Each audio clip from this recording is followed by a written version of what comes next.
Alors, bonjour à tous et bienvenue sur Bam ton CAP. J'espère franchement que vous travaillez, les amis. Je compte sur vous.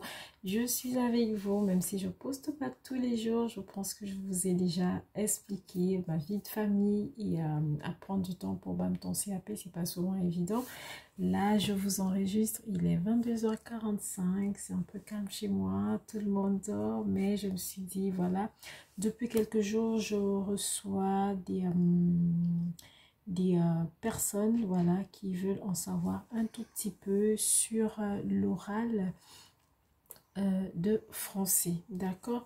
Donc, au lieu de répondre en individuel, je sais que pour certains ou certaines, parce que je pense que j'ai plus de femmes qui sont abonnées, alors j'ai répondu à certains d'entre vous, mais je me suis dit, pourquoi ne pas faire une vidéo directement et pouvoir faire en profiter à un maximum de personnes, parce que franchement, l'objectif ici, c'est vraiment de vous aider du mieux que je peux, les amis.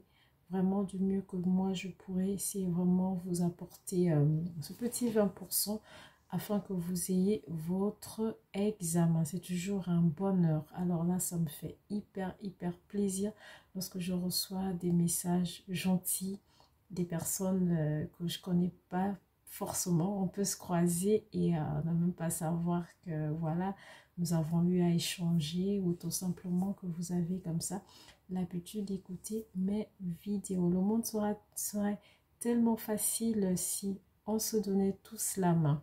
Et moi, c'est ça, c'est un pur bonheur de partager avec vous, c'est un pur bonheur de savoir que j'arrive à aider, j'arrive à faire quelque chose de bien. Et franchement, du fond du cœur, je tenais vraiment à vous dire merci pour tous ces mots gentils que je reçois de votre part. Vraiment, merci et ça me fait un grand plaisir. Voilà, c'était c'était mon petit, voilà, ma petite joie, ma petite cerise sur le gâteau. Voilà, ça me fait plaisir. Alors, on est parti. Donc, déjà, ce qu'il faut savoir, d'accord? Pour l'oral en français, vous allez avoir 10 minutes, les amis. 10 minutes et pas plus. Dans les 10 minutes, vous aurez 3 minutes pour préparer pour présenter, autant pour moi, votre document, d'accord? Et vous allez avoir comme ça 7 minutes de questions. Plus pratiquement, comment est-ce que ça se passe? Lorsque vous arrivez, vous allez vous identifier, d'accord? Donc, vous allez, en tout cas, ça s'était passé comme ça pour ma part. Donc, vous allez avoir une salle d'accueil. Et dans cette salle, ils vont demander vos pièces d'identité. Donc, ils vont regarder dans le registre, ils vont vous retrouver, ils vont cocher que vous êtes présente, que tout est bon, c'est bien vous, d'accord? Une fois c'est fait, en fait, il y aura des groupes et vous allez être dirigé dans une pièce ou dans un couloir qui se rapprochera en fait de la salle dans laquelle vous allez passer vos épreuves. Pourquoi je dis vos épreuves? C'est parce que vous allez avoir histoire géo et enseignement moral et civique. D'accord? Vous allez, avec le même examinateur, d'accord, vous allez également passer l'épreuve de français. Donc, vous allez être appelé, hein, vous allez rentrer dans la pièce ou dans la salle. Et dans cette salle, vous allez trouver un examinateur. C'est uniquement un examinateur. Il n'y en a pas deux, sauf peut-être dans, voilà, je ne sais pas, d'autres départements. Mais chez moi, lorsque moi j'ai passé mon examen, d'accord, c'était un seul examinateur. Donc, l'examinateur va vous demander de rentrer. Il sera normalement souriant, il vous dira bonjour. Bien, vous dites bonjour et il va vous inviter à vous asseoir, à prendre place. Donc, vous allez prendre place et tout de suite, il vous demandera ou elle vous demandera de remettre vos documents d'enseignement moral et civique et également les documents d'histoire géo. Là, je fais vraiment un feedback, hein, d'accord? Donc, une fois, je ne vais pas rentrer dans le détail d'histoire géo. Je pense que j'ai déjà fait une vidéo, d'accord, qui parle de cela. Mais c'est vraiment pour essayer de se mettre dans le contexte, d'accord? Donc, une fois que vous allez présenter vos documents, vous allez exposer tout le blablabla, hop, c'est fini. Vous avez terminé avec l'histoire géo, d'accord? Tout de suite après, donc vous n'allez pas partir, vous n'allez pas vous déplacer, vous n'allez pas changer de salle, vous n'allez même pas vous lever. Vous allez passer à la présentation du document de français que vous avez préparé. Par contre, il faut bien que vous le sachiez, d'accord? Ce n'est pas obligatoire hein, d'avoir un document lorsque vous allez passer l'oral de français. Mais moi, je pense que c'est un avantage parce qu'au moins, vous partez avec un support. Mais après, si vous vous sentez bien de partir sans support, il n'y a pas de souci. C'est vraiment pas obligatoire, mais c'est un plus. Donc, si vous avez choisi d'avoir un support, il n'y a pas de problème. Donc, vous préparez votre support. Faites-le en 2 exemplaires parce que vous allez remettre un support à l'examinateur et l'autre support, vous allez le garder pour vous. D'accord? Donc, vous allez déjà vous présenter. Hein. Donc, normalement, vous vous présentez quand vous faites déjà histoire géo. Mais il peut arriver que l'enseignant, comme ça, vous demande de commencer par l'oral de français. Étant donné que c'est avec le même enseignant, donc le même examinateur autant pour moi. Donc, il peut toutefois vous demander de commencer avec français à l'oral et de terminer avec histoire géo ou vice-versa, d'accord? Dans tous les cas, pour vous présenter, moi je vous ai toujours dit, on ne veut pas savoir si vous êtes marié, si vous avez des enfants, même votre âge. Voilà, c'est pas un problème, d'accord? Mais le plus important, votre nom, votre prénom, votre projet. Donc, vous passez le CAP, c'est pour être quoi après? Est-ce que c'est pour travailler en crèche? Est-ce que c'est pour devenir assistante maternelle? Est-ce que c'est pour passer le concours d'ATSEM après? Donc, quel est votre projet? Et franchement, répondez de façon claire. Ne cherchez pas, peut-être je vais faire ci, peut-être je vais faire ça. Non, ne partez pas avec des peut-être. Même si ce n'est pas le vrai projet que vous avez en tête, d'accord? Juste pour avoir de la bonne note, essayez d'avoir un projet, d'accord? Donc, vous dites par exemple, c'est pour être assistante maternelle ou tout simplement, c'est pour travailler en crèche. Et actuellement, vous pouvez dire aussi ce que vous faites. Si par exemple, vous travaillez déjà, mais vous attendez avoir le diplôme pour signer un CDI ou tout simplement, ben, vous étiez en stage. Donc, ça aussi, vous pouvez le préciser, il n'y a pas de souci. Donc, une fois ces petites formalités terminées, ben, vous allez rentrer tout de suite dans le vif du sujet, d'accord? Donc, ce qu'il faut savoir hein, lorsque vous allez passer l'épreuve orale en français, donc il faut savoir que cela devrait répondre à 3 points bien définis, d'accord? Donc, comme je vous disais, c'est important d'avoir un document, mais si vous n'avez pas le document, il n'y a pas de souci. Mais dans tous les cas, il y a 3 points, d'accord, sur lesquels vous allez être noté, d'accord?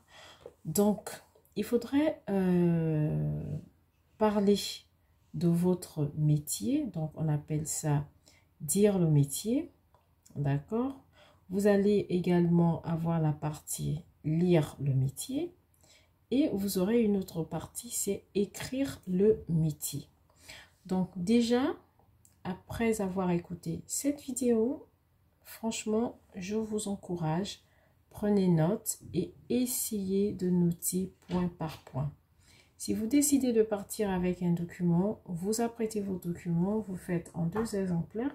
Si vous décidez de partir sans document, il n'y a pas de souci. Mais dans ce cas, il va falloir noter ces 3 points qui seront importants pour votre oral. D'accord? Donc, vous allez avoir lire le métier, dire le métier, écrire le métier, d'accord? Du coup, lorsque on me demande de dire le métier, il s'agit de quoi ici? Moi, je vais parler uniquement pour ceux qui décident de se présenter avec un document. Maintenant, pour les personnes qui décident de partir sans document, ben, essayez de vous adapter, d'accord? Je vous ai toujours dit, je ne suis pas un professionnel là, je ne suis pas un professionnel, je ne suis pas un enseignant, d'accord? Je suis une personne lambda, donc voilà, j'ai fait des cours à distance, j'ai quelques documents, des cours à distance et puis je continue à faire des recherches. Donc, je ne peux pas vraiment tout maîtriser, mais je m'arrange à ce que le peu que je vous donne, que ce soit quelque chose de fiable. D'accord?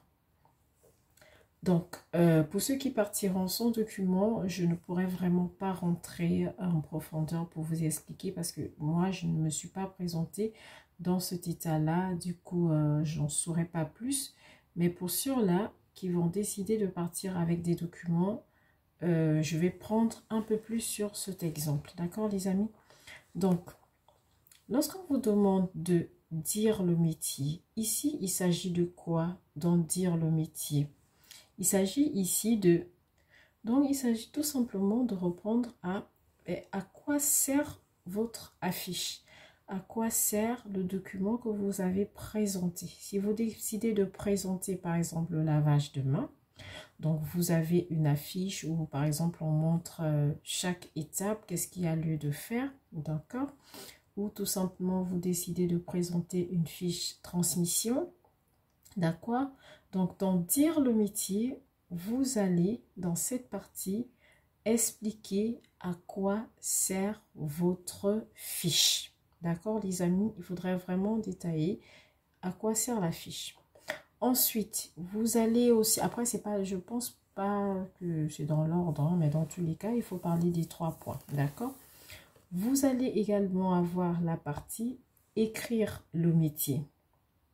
Dans écrire le métier, ici, il va falloir expliquer, d'accord, vraiment à l'examinateur. Déjà, l'examinateur, il faut savoir que l'examinateur, c'est pas quelqu'un de la petite enfance, hein, ce n'est vraiment pas un professionnel de la petite enfance.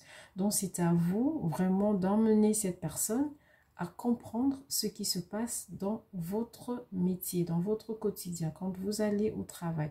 Comment est-ce que ça se passe? D'accord? Mais c'est pas de prendre tout ce qui se passe, hein, c'est pas de raconter toute la journée. Non, non, non, non, non. C'est surtout pas de raconter la journée type en crèche. Non, il s'agit de prendre un moment précis. Ça peut être une activité, ça peut être voilà, un soin, ça peut être voilà, une fiche ou par exemple la fiche de transmission ou une affiche que vous utilisez, d'accord? Voilà. Mais ne racontez pas tout ce que vous faites du matin jusqu'à la fin de la journée. Non, si, ce n'est pas de cela dont il s'agit ici. D'accord? C'est juste de présenter une petite partie de votre quotidien. D'accord? C'est vraiment amener la personne à comprendre qu'est-ce que vous faites, pourquoi ce métier est si passionnant, qu'est-ce que vous apportez, voilà, aux enfants, à vous, à la famille. En bref, c'est un tout petit peu ça. D'accord?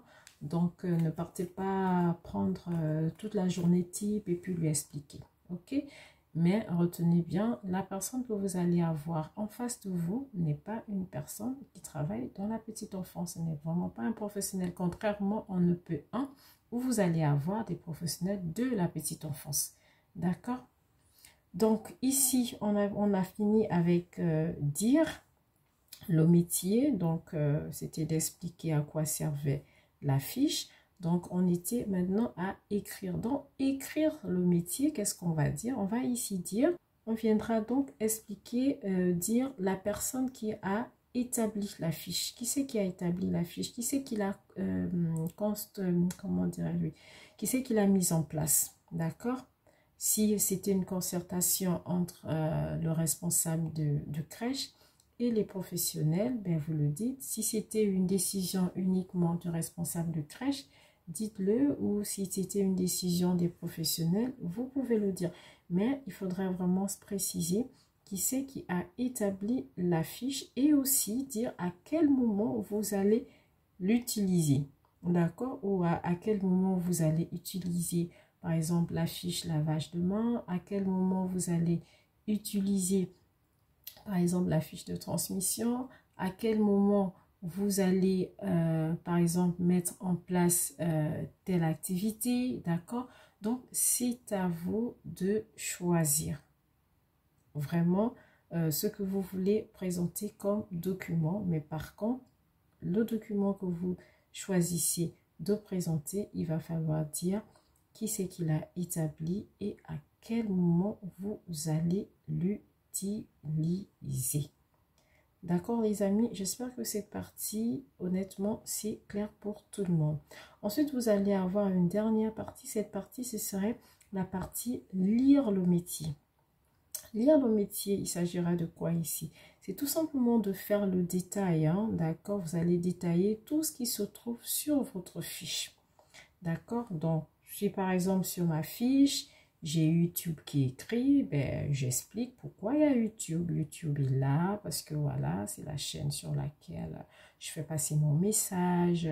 Voilà, pourquoi est-ce que j'ai BAM ton CAP? Ben, BAM ton CAP, ça me sert voilà, à dire aux gens, ben, continuez à me suivre, hein, venez sur BAM ton CAP si vous cherchez des informations qui vont vous aider à obtenir votre diplôme. Pourquoi c'est écrit lavage de main? Ben, en fait, tous les détails, d'accord? Vous allez l'expliquer. Par exemple, si vous choisissez le document de la fiche de lavage des mains, d'accord? Donc, ce sera forcément un document papier qui va être plastifié parce que c'est un document qu'on va mettre à un endroit qui est à proximité. Voilà, on va y arriver, à proximité d'un point d'eau. Du coup, ça ne peut pas être un papier normal parce que à chaque fois, les enfants viendront, ben, il y a beaucoup de possibilités que le papier soit mouillé.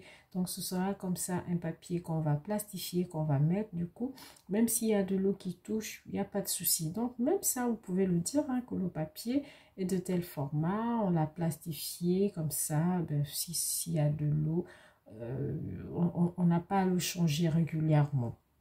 D'accord?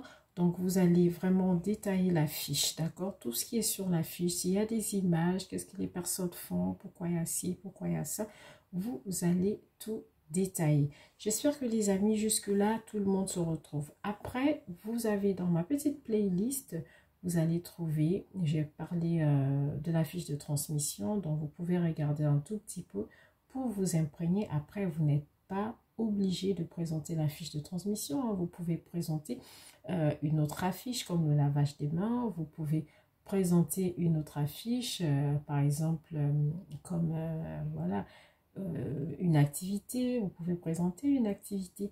Mais tout ce que vous allez choisir de présenter, rassurez-vous que ça réponde bien aux trois éléments que je venais de vous citer.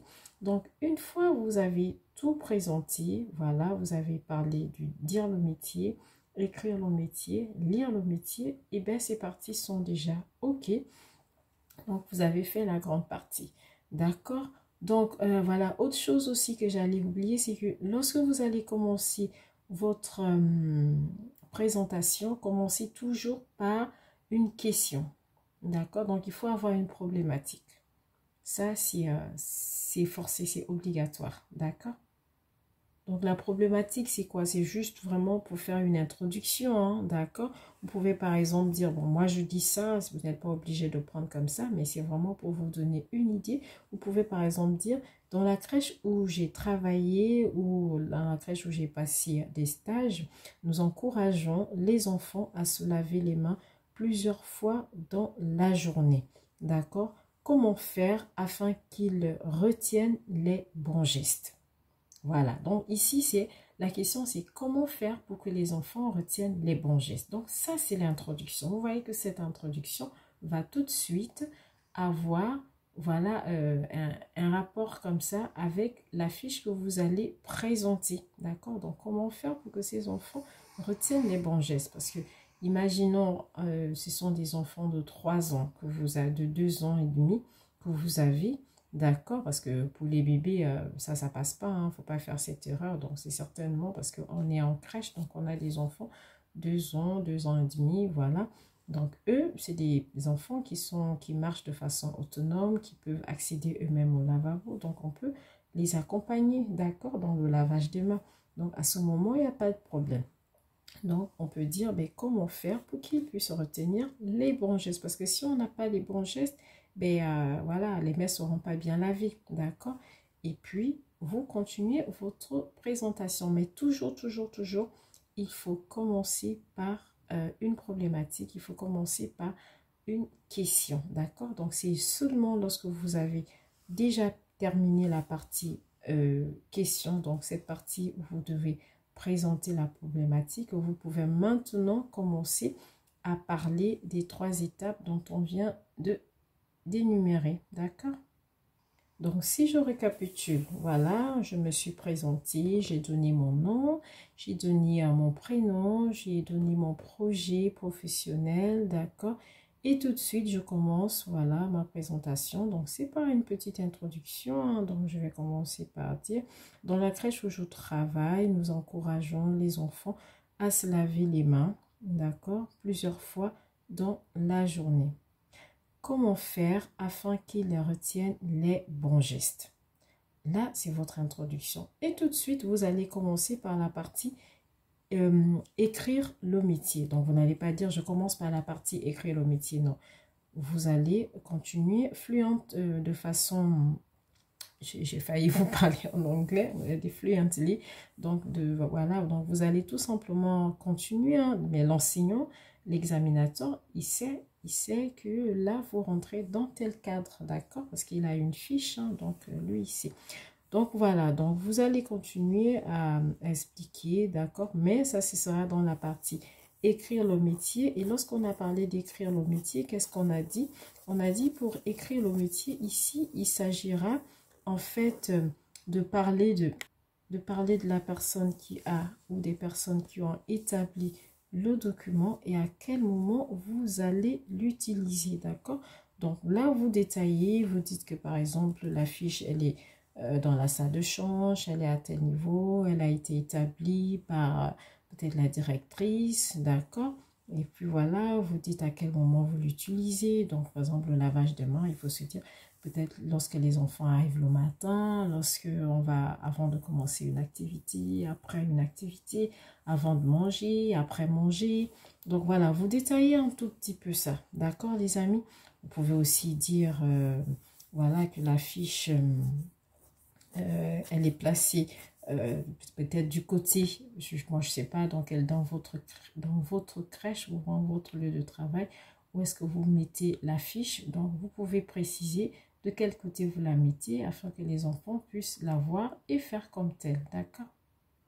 Donc si on doit parler aussi un tout petit peu de la partie dire le métier, ben voilà, on va dire à quoi sert notre fiche, voilà, donc vous expliquez à quoi elle va servir. Ben, elle va servir à se laver les mains, voilà, donc se laver les mains c'est important parce que c'est un soin d'hygiène, hein, et de confort, d'accord, pour les enfants, et ça permet également d'éviter la propagation de micro-organismes parce que ben oui, nous sommes en collectivité, donc il y a beaucoup d'enfants, voilà. Donc, c'est important. Après, vous citez, ça permet de faire ci, ça permet de faire ça.